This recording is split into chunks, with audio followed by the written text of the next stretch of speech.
सभी ने हाथ जोड़कर उनको सिर नवाए। तदनंतर विभीषण जी सहित सब प्रभु के पास आए। तब श्री रघुवीर ने वानरों को बुला लिया और प्रिय वचन कहकर सबको सुखी किया। भगवान ने अमृत के समान यह वाणी कहकर सबको सुखी किया कि तुम्हारे ही बल से यह प्रबल शत्रु मारा गया और विभीषण ने राज्य पाया। इसके कारण तुम्हारा यश तीनों लोकों में नित्य नया बना रहेगा। जो लोग मेरे सहित तुम्हारी शुभ कीर्ति को परम प्रेम के साथ गाएंगे, वे बिना ही परिश्रम इस अपार संसार सागर का पार पा जाएंगे। प्रभु के वचन कानों से सुनकर वानर समूह तृप्त नहीं होते। वे सब बार बार सिर नवाते हैं और चरण कमलों को पकड़ते हैं। फिर प्रभु ने हनुमान जी को बुला लिया। भगवान ने कहा, तुम लंका जाओ, जानकी को सब समाचार सुनाओ और उसका कुशल समाचार लेकर तुम चले आओ।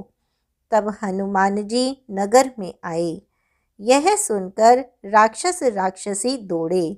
उन्होंने बहुत प्रकार से हनुमान जी की पूजा की और फिर जानकी जी को दिखला दिया। हनुमान जी ने सीता जी को दूर से ही प्रणाम किया। जानकी जी ने पहचान लिया कि यह वही श्री रघुनाथ जी का दूत है और पूछा, हे तात, कहो, कृपा के धाम मेरे प्रभु छोटे भाई और वानरों की सेना सहित कुशल से तो हैं। हनुमान जी ने कहा, हे माता, कौशलपति श्री राम जी सब प्रकार से सकुशल हैं। उन्होंने संग्राम में 10 सिर वाले रावण को जीत लिया है और विभीषण ने अचल राज्य प्राप्त किया है। हनुमान जी के वचन सुनकर सीता जी के हृदय में हर्ष छा गया। श्री जानकी जी के हृदय में अत्यंत हर्ष हुआ। उनका शरीर पुलकित हो गया और नेत्रों में जल छा गया। वे बार बार कहती हैं, हे हनुमान, मैं तुझे क्या दूं? इस वाणी के समान तीनों लोकों में और कुछ भी नहीं है। हनुमान जी ने कहा, हे माता, सुनिए, मैंने आज निसंदेह सारे जगत का राज्य पा लिया। जो मैं रण में शत्रु सेना को जीतकर भाई सहित निर्विकार श्री राम जी को देख रहा हूँ। जानकी जी ने कहा, हे पुत्र, सुन, समस्त सद्गुण तेरे हृदय में बसें और हे हनुमान, लक्ष्मण जी सहित कौशलपति प्रभु सदा तुझ पर प्रसन्न रहें। हे तात, अब तुम वही उपाय करो जिससे मैं इन नेत्रों से प्रभु के कोमल श्याम शरीर के दर्शन करूं। तब श्री रामचंद्र जी के पास जाकर हनुमान जी ने जानकी जी का कुशल समाचार सुनाया। सूर्य कुलभूषण श्री राम जी ने संदेश सुनकर युवराज अंगद और विभीषण को बुला लिया और कहा, पवन पुत्र हनुमान के साथ जाओ और जानकी को आदर के साथ ले आओ। वे सब तुरंत ही वहां गए जहां सीता जी थीं। सब की सब राक्षसियां नम्रतापूर्वक उनकी सेवा कर रही थीं। विभीषण जी ने शीघ्र ही उन लोगों को समझा दिया। उन्होंने बहुत प्रकार से सीता जी को स्नान कराया, बहुत प्रकार के गहने पहनाए और फिर वे एक सुंदर पालकी सजाकर ले आए। सीता जी प्रसन्न होकर सुख के धाम प्रियतम श्री राम जी का स्मरण करके उस पर हर्ष के साथ चढ़ीं। चारों ओर हाथों में छड़ी लिए रक्षक चले। सबके मनों में परम उल्लास है। रीछ वानर सब दर्शन करने के लिए आए। तब रक्षक क्रोध करके उनको रोकने दौड़े। श्री रघुवीर ने कहा, हे मित्र, मेरा कहना मानो और सीता को पैदल ले आओ, जिससे वानर उसको माता की तरह देखें। गोसाई श्री राम जी ने हंसकर ऐसा कहा। प्रभु के वचन सुनकर रीछ वानर हर्षित हो गए। आकाश से देवताओं ने बहुत से फूल बरसाए। सीता जी के असली स्वरूप को पहले अग्नि में रखा था, अब भीतर के साक्षी भगवान उनको प्रकट करना चाहते हैं। इसी कारण करुणा के भंडार श्री राम जी ने लीला से कुछ कड़े वचन कहे, जिन्हें सुनकर सब राक्षसियां विषाद करने लगी। प्रभु के वचनों को सिर चढ़ाकर मन, वचन और कर्म से पवित्र श्री सीता जी बोलीं, हे लक्ष्मण, तुम मेरे धर्म के नेगी बनो और तुरंत आग तैयार करो। श्री सीता जी की विरह, विवेक, धर्म और नीति से सनी हुई वाणी सुनकर लक्ष्मण जी के नेत्रों में विषाद के आंसुओं का जल भर आया। वे दोनों हाथ जोड़े खड़े रहे। वे भी प्रभु से कुछ कह नहीं सकते। फिर श्री राम जी का रुख देखकर लक्ष्मण जी दौड़े और आग तैयार करके बहुत सी लकड़ी ले आए। अग्नि को खूब बढ़ी हुई देखकर जानकी जी के हृदय में हर्ष हुआ। उन्हें भय कुछ भी नहीं हुआ। सीता जी ने लीला से कहा, यदि मन, वचन और कर्म से मेरे हृदय में श्री रघुवीर को छोड़कर दूसरी गति नहीं है, तो अग्निदेव जो सबके मन की गति जानते हैं, मेरे भी मन की गति जानकर मेरे लिए चंदन के समान शीतल हो जाएं। प्रभु श्री राम जी का स्मरण करके और जिनके चरण महादेव जी के द्वारा वंदित हैं तथा जिनमें सीता जी की अत्यंत विशुद्ध प्रीति है, उन कौशलपति की जय बोलकर जानकी जी ने चंदन के समान शीतल हुई अग्नि में प्रवेश किया। सीता जी की छाया मूर्ति और उनका लौकिक कलंक प्रचंड अग्नि में जल गए। प्रभु के इन चरित्रों को किसी ने नहीं जाना। देवता, सिद्ध और मुनि सब आकाश में खड़े देखते हैं। तब अग्नि ने शरीर धारण करके वेदों में और जगत में प्रसिद्ध वास्तविक श्री सीता जी का हाथ पकड़ उन्हें श्री राम जी को वैसे ही समर्पित किया जैसे क्षीर सागर ने विष्णु भगवान को लक्ष्मी समर्पित की थी। वे सीता जी श्री रामचंद्र जी के वाम भाग में विराजित हुईं। उनकी उत्तम शोभा अत्यंत ही सुंदर है, मानो नए खिले हुए नीले कमल के पास सोने के कमल की कली सुशोभित हो।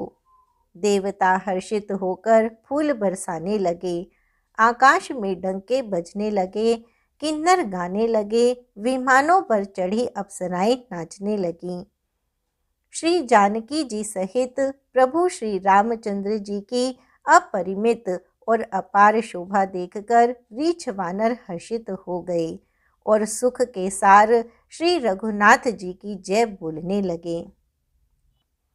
तब श्री रघुनाथ जी की आज्ञा पाकर इंद्र का सारथी मातली चरणों में सिर नवाकर चला गया। तदनंतर सदा के स्वार्थी देवता आए। वे ऐसे वचन कह रहे हैं मानो बड़े परमार्थी हों। हे दीन बंधु, हे दयालु रघुराज, हे परम देव, आपने देवताओं पर बड़ी दया की। विश्व के द्रोह में तत्पर यह दुष्ट, कामी और कुमार्ग पर चलने वाला रावण अपने ही पाप से नष्ट हो गया। आप समरूप, ब्रह्म, अविनाशी, नित्य, एक रस, स्वभाव से ही उदासीन, अखंड, निर्गुण, अजन्मा, निष्पाप, निर्विकार, अजेय, अमोघ शक्ति और दयामय हैं। आपने ही मत्स्य, कच्छप, वाराह, नृसिंह, वामन और परशुराम के शरीर धारण किए। हे नाथ, जब जब देवताओं ने दुख पाया तब तब अनेकों शरीर धारण करके आपने ही उनका दुख नाश किया। यह दुष्ट, मलिन हृदय देवताओं का नित्य शत्रु, काम, लोभ और मद के परायण तथा अत्यंत क्रोधी था। ऐसे अधमों के शिरोमणि ने भी आपका परम पद पा लिया। इस बात का हमारे मन में आश्चर्य हुआ। हम देवता श्रेष्ठ अधिकारी होकर भी स्वार्थ परायण हो आपकी भक्ति को भुलाकर निरंतर भव सागर के प्रवाह में पड़े हैं। अब हे प्रभु, हम आपकी शरण में आ गए हैं, हमारी रक्षा कीजिए। विनती करके देवता और सिद्ध सब जहाँ के तहाँ हाथ जोड़े खड़े रहे। तब अत्यंत प्रेम से पुलकित शरीर होकर ब्रह्मा जी स्तुति करने लगे। हे नित्य सुखधाम और दुखों को हरने वाले हरि, हे धनुष बाण धारण किए हुए रघुनाथ जी, आपकी जय हो।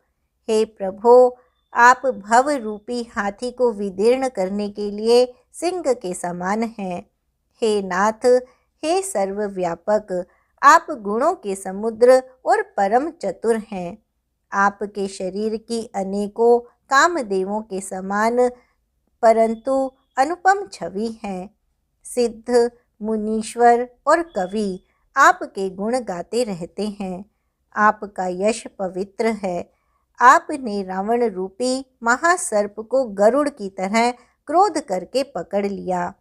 हे प्रभो, आप सेवकों को आनंद देने वाले, शोक और भय का नाश करने वाले, सदा क्रोध रहित और नित्य ज्ञान स्वरूप हैं। आपका अवतार श्रेष्ठ, अपार दिव्य गुणों वाला, पृथ्वी का भार उतारने वाला और ज्ञान का समूह है। किंतु अवतार लेने पर भी आप नित्य, अजन्मा, व्यापक, अद्वितीय और अनादि हैं। हे करुणा की खान श्री राम जी, मैं आपको बड़े ही हर्ष के साथ नमस्कार करता हूँ। हे रघुकुल के आभूषण, हे दूषण राक्षस को मारने वाले तथा समस्त दोषों को हरने वाले, विभीषण दीन था, उसे आपने लंका का राजा बना दिया। हे गुण और ज्ञान के भंडार, हे मान रहित, हे अजन्मा, व्यापक और माइक विकारों से रहित श्री राम, मैं आपको नित्य नमस्कार करता हूँ। आपके भुज दंडों का प्रताप और बल प्रचंड है। दुष्ट समूह के नाश करने में आप परम निपुण हैं। हे बिना ही कारण दीनों पर दया तथा उनका हित करने वाले और शोभा के धाम, मैं श्री जानकी जी सहित आपको नमस्कार करता हूँ। आप भव सागर से तारने वाले हैं। कारुण रूपा प्रकृति और कार्य रूप जगत दोनों से परे हैं और मन से उत्पन्न होने वाले कठिन दोषों को हरने वाले हैं। आप मनोहर बाण, धनुष और तरकस धारण करने वाले हैं। लाल कमल के समान रक्त वर्ण आपके नेत्र हैं। आप राजाओं में श्रेष्ठ, सुख के मंदिर, सुंदर, श्री लक्ष्मी जी के वल्लभ तथा मद, काम और झूठी ममता के नाश करने वाले हैं। आप अनिंद्य या दोष रहित हैं, अखंड हैं, इंद्रियों के विषय नहीं हैं। सदा सर्वरूप होते हुए भी आप वह सब कभी हुए ही नहीं, ऐसा वेद कहते हैं। यह कोई दंत कथा नहीं है। जैसे सूर्य और सूर्य का प्रकाश अलग अलग है और अलग नहीं भी है, वैसे ही आप भी संसार से भिन्न तथा अभिन्न दोनों ही हैं। हे व्यापक प्रभो, ये सब वानर कृतार्थ रूप हैं, जो आदर पूर्वक ये आपका मुख देख रहे हैं। और हे हरे, हमारे जीवन और देव शरीर को धिक्कार है, जो हम आपकी भक्ति से रहित हुए संसार में भूले पड़े हैं। हे दीन दयालु, अब दया कीजिए और मेरी उस विभेद उत्पन्न करने वाली बुद्धि को हर लीजिए, जिससे मैं विपरीत कर्म करता हूँ और जो दुख है उसे सुख मानकर आनंद से विचरता हूँ। आप दुष्टों का खंडन करने वाले और पृथ्वी के रमणीय आभूषण हैं। आपके चरण कमल श्री शिव पार्वती द्वारा सेवित हैं। हे राजाओं के महाराज, मुझे यह वरदान दीजिए कि आपके चरण कमलों में सदा मेरा कल्याणदायक प्रेम हो। इस प्रकार ब्रह्मा जी ने अत्यंत प्रेम पुलकित शरीर से विनती की। शोभा के समुद्र श्री राम जी के दर्शन करते करते उनके नेत्र तृप्त ही नहीं होते थे।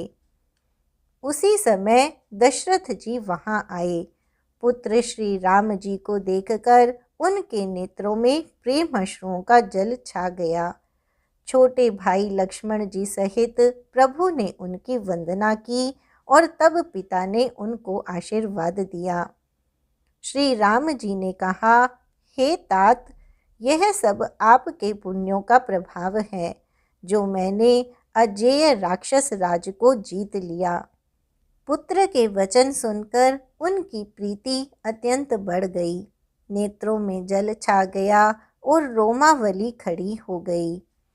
श्री रघुनाथ जी ने पहले के प्रेम को विचार कर पिता की ओर देखकर ही उन्हें अपने स्वरूप का दृढ़ ज्ञान करा दिया। हे उमा, दशरथ जी ने भेद भक्ति में अपना मन लगाया था, इसी से उन्होंने मोक्ष नहीं पाया।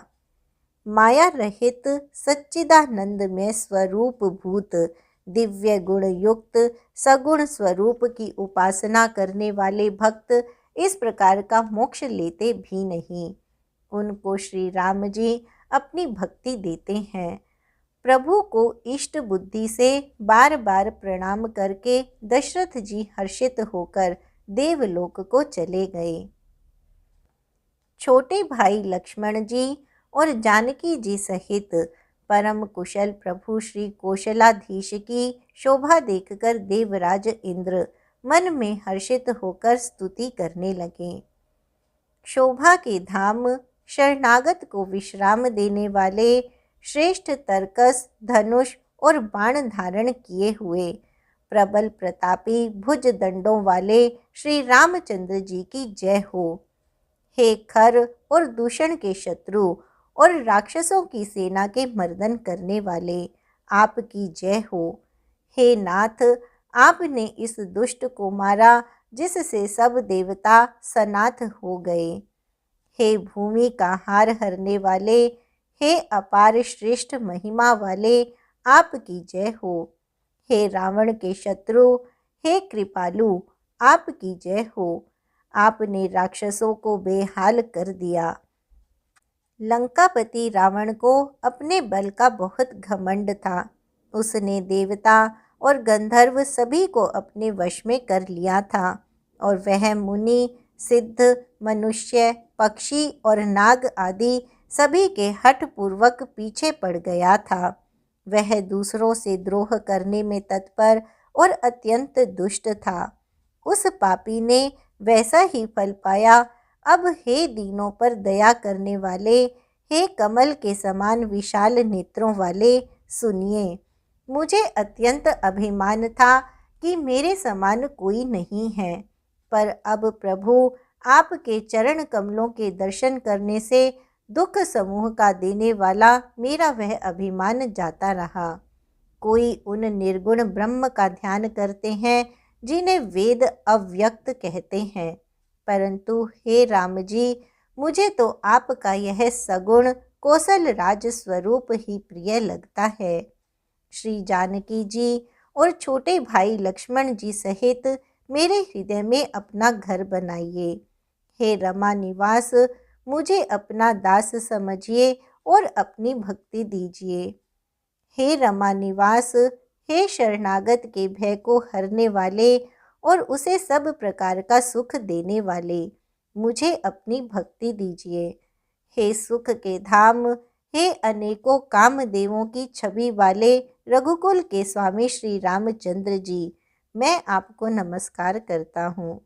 हे देव समूह को आनंद देने वाले, द्वंद्वों के नाश करने वाले, मनुष्य शरीरधारी, अतुलनीय बल वाले, ब्रह्मा और शिव आदि से सेवनीय, करुणा से कोमल श्री राम जी, मैं आपको नमस्कार करता हूँ।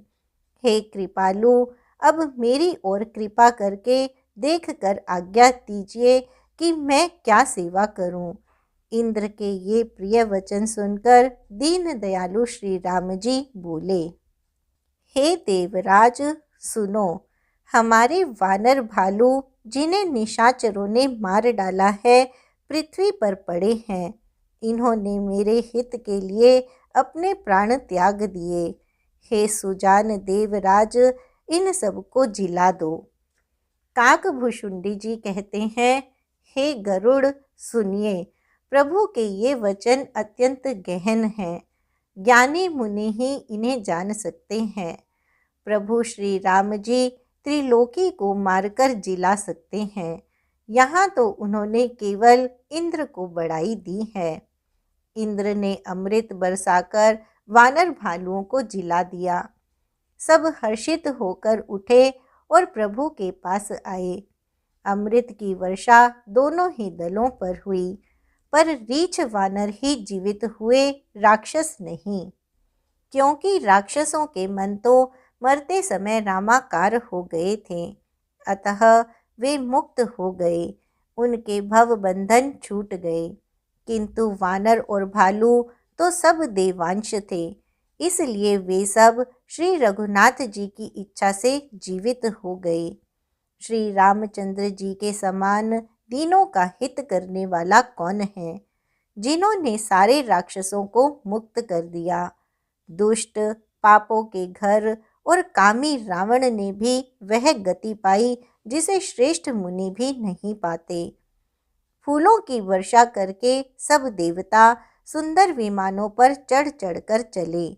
तब सुअवसर जानकर सुजान शिवजी प्रभु श्री रामचंद्र जी के पास आए और परम प्रेम से दोनों हाथ जोड़कर कमल के समान नेत्रों में जल भरकर पुलकित शरीर और गदगद वाणी से त्रिपुरारी शिवजी विनती करने लगे, हे रघुकुल के स्वामी, सुंदर हाथों में श्रेष्ठ धनुष और सुंदर बाण धारण किए हुए आप मेरी रक्षा कीजिए। आप महामोह रूपी मेघ समूह के लिए प्रचंड पवन हैं, संशय रूपी वन के लिए अग्नि हैं और देवताओं को आनंद देने वाले हैं। आप निर्गुण सगुण दिव्य गुणों के धाम और परम सुंदर हैं। ब्रह्म रूपी अंधकार के नाश के लिए प्रबल प्रतापी सूर्य हैं। काम क्रोध और मद रूपी हाथियों के वध के लिए सिंह के समान आप इस सेवक के मन रूपी वन में निरंतर निवास कीजिए। विषय कामनाओं के समूह रूपी कमल वन के नाश के लिए आप प्रबल पाला हैं। आप उदार और मन से परे हैं। भव सागर को मथने के लिए आप मंदराचल पर्वत हैं। आप हमारे परम भय को दूर कीजिए और हमें दुस्तर संसार सागर से पार कीजिए। हे श्याम सुंदर शरीर, हे कमल नयन, हे दीन बंधु, हे शरणागत को दुख से छुड़ाने वाले, हे राजा रामचंद्र जी, आप छोटे भाई लक्ष्मण और जानकी जी सहित निरंतर मेरे हृदय के अंदर निवास कीजिए। आप मुनियों को आनंद देने वाले, पृथ्वी मंडल के भूषण, तुलसीदास के प्रभु और भय का नाश करने वाले हैं। हे नाथ, जब अयोध्यापुरी में आपका राज तिलक होगा, तब हे कृपा सागर, मैं आपकी उदार लीला देखने आऊँगा। जब शिवजी विनती करके चले गए, तब विभीषण जी प्रभु के पास आए और चरणों में सिर नवाकर कोमल वाणी से बोले, हे शांग धनुष के धारण करने वाले प्रभो, मेरी विनती सुनिए। आपने कुल और सेना सहित रावण का वध किया, त्रिभुवन में अपना पवित्र यश फैलाया और मुझ दीन पापी बुद्धिहीन और जातिहीन पर बहुत प्रकार से कृपा की। अब हे प्रभु, इस दास के घर को पवित्र कीजिए और वहां चलकर स्नान कीजिए, जिससे युद्ध की थकावट दूर हो जाए। हे कृपालु, खजाना महल और संपत्ति का निरीक्षण कर प्रसन्नतापूर्वक वानरों को दीजिए। हे नाथ, मुझे सब प्रकार से अपना लीजिए और फिर हे प्रभु, मुझे साथ लेकर अयोध्यापुरी को पधारिए। विभीषण जी के कोमल वचन सुनते ही दीन दयालु प्रभु के दोनों विशाल नेत्रों में प्रेमाश्रुओं का जल भर आया। श्री राम जी ने कहा, हे भाई सुनो, तुम्हारा खजाना और घर सब मेरा ही है, यह बात सच है। पर भरत की दशा याद करके मुझे एक एक पल कल्प के समान बीत रहा है। तपस्वी के वेश में दुबले शरीर से निरंतर मेरा नाम जप कर रहे हैं। हे सखा, वही उपाय करो जिससे मैं जल्दी से जल्दी उन्हें देख सकूं। मैं तुमसे निहोरा करता हूँ।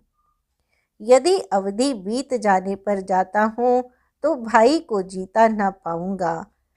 छोटे भाई भरत जी की प्रीति का स्मरण करके प्रभु का शरीर बार बार पुलकित हो रहा है।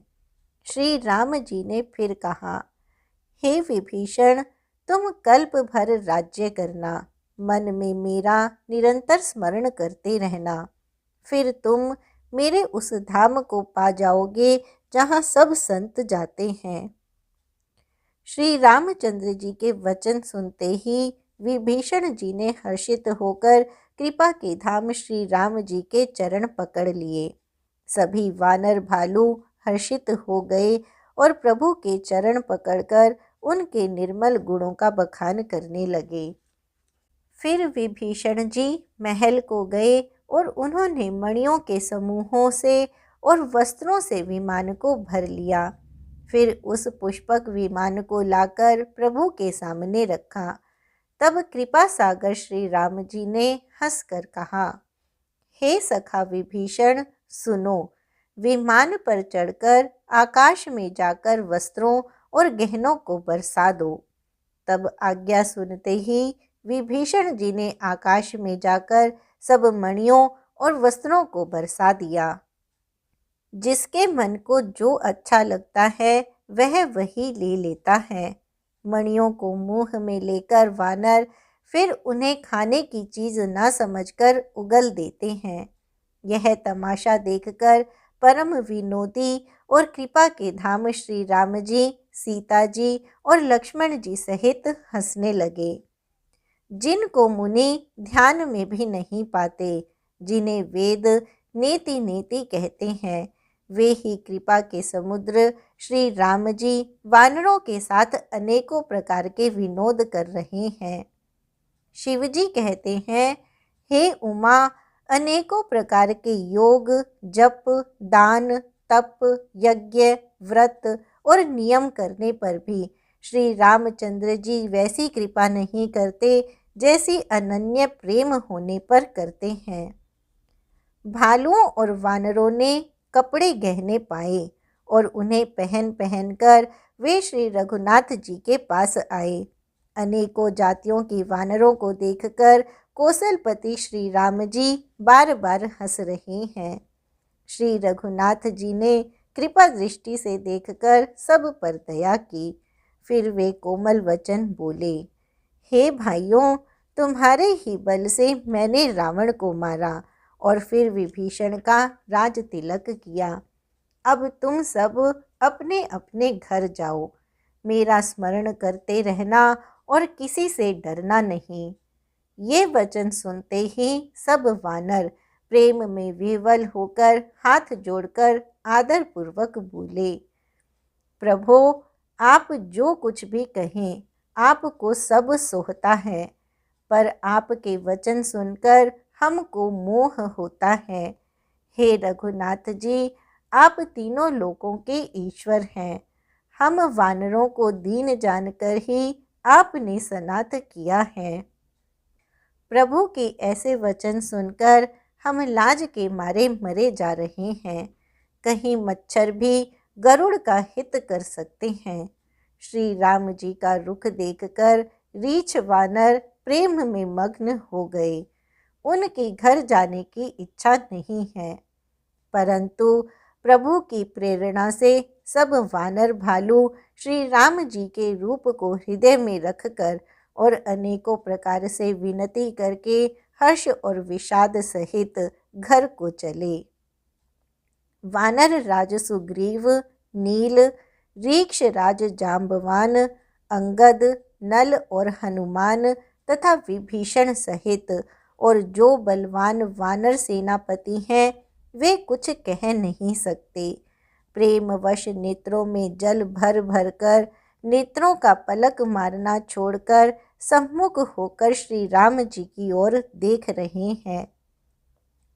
श्री रघुनाथ जी ने उनका अतिशय प्रेम देखकर सबको विमान पर चढ़ा लिया। तदनंतर मन ही मन विप्र चरणों में सिर नवाकर उत्तर दिशा की ओर विमान चलाया। विमान के चलते समय बड़ा शोर हो रहा है। सब कोई श्री रघुवीर की जय कह रहे हैं। विमान में एक अत्यंत ऊंचा मनोहर सिंहासन है। उस पर सीता जी सहित प्रभु श्री रामचंद्र जी विराजमान हो गए।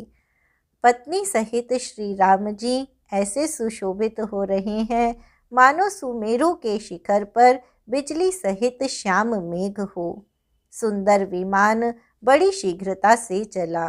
देवता हर्षित हुए और उन्होंने फूलों की वर्षा की। अत्यंत सुख देने वाली 3 प्रकार की शीतल, मंद, सुगंधित वायु चलने लगी। समुद्र, तालाब और नदियों का जल निर्मल हो गया। चारों ओर सुंदर शकुन होने लगे। सबके मन प्रसन्न है। आकाश और दिशाएं निर्मल हैं। श्री रघुवीर ने कहा, हे सीते, रणभूमि देखो। लक्ष्मण ने यहाँ इंद्र को जीतने वाले मेघनाद को मारा था। हनुमान और अंगद के मारे हुए ये भारी भारी निशाचर रणभूमि में पड़े हैं। देवताओं और मुनियों को दुख देने वाले कुंभकर्ण और रावण दोनों भाई यहाँ मारे गए। मैंने यहाँ पुल बंधवाया और सुखधाम श्री शिव जी की स्थापना की। तदनंतर कृपा निधान श्री राम जी ने सीता जी सहित श्री रामेश्वर महादेव को प्रणाम किया। वन में जहाँ जहाँ करुणा सागर श्री रामचंद्र जी ने निवास और विश्राम किया था वे सब स्थान प्रभु ने जानकी जी को दिखलाए और सबके नाम बतलाए। विमान शीघ्र ही वहाँ चला आया जहाँ परम सुंदर दंडक वन था और अगस्त्य आदि बहुत से मुनि राज रहते थे। श्री राम जी इन सब के स्थानों में गए। संपूर्ण ऋषियों से आशीर्वाद पाकर जगदीश्वर श्री राम जी चित्रकूट आए। वहाँ मुनियों को संतुष्ट किया। फिर विमान वहाँ से आगे तेजी के साथ चला। फिर श्री राम जी ने जानकी जी को कलयुग के पापों का हरण करने वाली सुहावनी यमुना जी के दर्शन कराए। फिर पवित्र गंगा जी के दर्शन किए। श्री राम जी ने कहा, हे सीते, इन्हें प्रणाम करो। फिर तीर्थराज प्रयाग को देखो, जिसके दर्शन से ही करोड़ों जन्मों के पाप भाग जाते हैं। फिर परम पवित्र त्रिवेणी जी के दर्शन करो, जो शोकों को हरने वाली और श्री हरि के परम धाम पहुँचने के लिए सीढ़ी के समान है। फिर अत्यंत पवित्र अयोध्यापुरी के दर्शन करो, जो तीनों प्रकार के तापों और भव रोग का नाश करने वाली है। यों कहकर कृपालु श्री राम जी ने सीता जी सहित अवधपुरी को प्रणाम किया। सजल नेत्र और पुलकित शरीर होकर श्री राम जी बार बार हर्षित हो रहे हैं। फिर त्रिवेणी में आकर प्रभु ने हर्षित होकर स्नान किया और वानरों सहित ब्राह्मणों को अनेकों प्रकार के दान दिए। तदनंतर प्रभु ने हनुमान जी को समझाकर कहा, तुम ब्रह्मचारी का रूप धरकर अवधपुरी को जाओ। भरत को हमारी कुशल सुनाना और उनका समाचार लेकर चले आना। पवन पुत्र हनुमान जी तुरंत ही चल दिए। तब प्रभु भरद्वाज जी के पास गए। मुनि ने इष्ट बुद्धि से उनकी अनेकों प्रकार से पूजा की और स्तुति की और फिर लीला की दृष्टि से आशीर्वाद दिया। दोनों हाथ जोड़कर तथा मुनि के चरणों की वंदना करके प्रभु विमान पर चढ़कर फिर आगे चले। यहाँ जब निषाद राज ने सुना कि प्रभु आ गए, तब उसने नाव कहाँ है, नाव कहाँ है पुकारते हुए लोगों को बुलाया। इतने में ही विमान गंगा जी को लांघकर इस पार आ गया और प्रभु की आज्ञा पाकर वह किनारे पर उतरा। तब सीता जी बहुत प्रकार से गंगा जी की पूजा करके फिर उनके चरणों पर गिरी। गंगा जी ने मन में हर्षित होकर आशीर्वाद दिया, हे सुंदरी, तुम्हारा सुहाग अखंड हो। भगवान के तट पर उतरने की बात सुनते ही निषाद राजगुह प्रेम में विह्वल होकर दौड़ा। परम सुख से परिपूर्ण होकर वह प्रभु के समीप आया और श्री जानकी जी सहित प्रभु को देखकर वह आनंद समाधि में मग्न होकर पृथ्वी पर गिर पड़ा। उसे शरीर की सुधि न रही। श्री रघुनाथ जी ने उसका परम प्रेम देखकर उसे उठाकर हर्ष के साथ हृदय से लगा लिया। सुजानों के राजा शिरोमणि लक्ष्मीकांत कृपा निधान भगवान ने उसको हृदय से लगा लिया और अत्यंत निकट बैठाकर कुशल पूछी। वह विनती करने लगा, आपके जो चरण कमल ब्रह्मा जी और शंकर जी से सेवित हैं, उनके दर्शन करके मैं अब सकुशल हूँ। हे सुखधाम, हे पूर्ण काम श्री राम जी, मैं आपको नमस्कार करता हूँ, नमस्कार करता हूँ। सब प्रकार से नीच उस निषाद को भगवान ने भरत जी की भांति हृदय से लगा लिया। तुलसीदास जी कहते हैं, इस मंद बुद्धि ने मोहवश उस प्रभु को भुला दिया। रावण के शत्रु का यह पवित्र करने वाला चरित्र सदा ही श्री राम जी के चरणों में प्रीति उत्पन्न करने वाला है। यह कामादि विकारों का हरने वाला और विशेष ज्ञान उत्पन्न करने वाला है।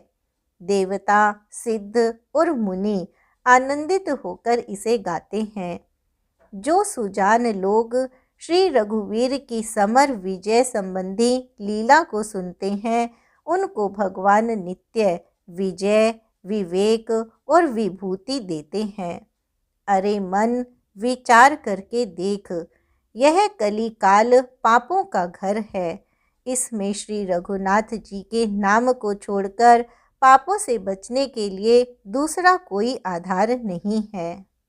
इति श्रीमद् रामचरितमानसे सकल कली कलुष विध्वंसने षष्ठः सोपानः समाप्तः। कलयुग के समस्त पापों का नाश करने वाले श्री रामचरितमानस का यह छठा सोपान समाप्त हुआ। लंका कांड समाप्त।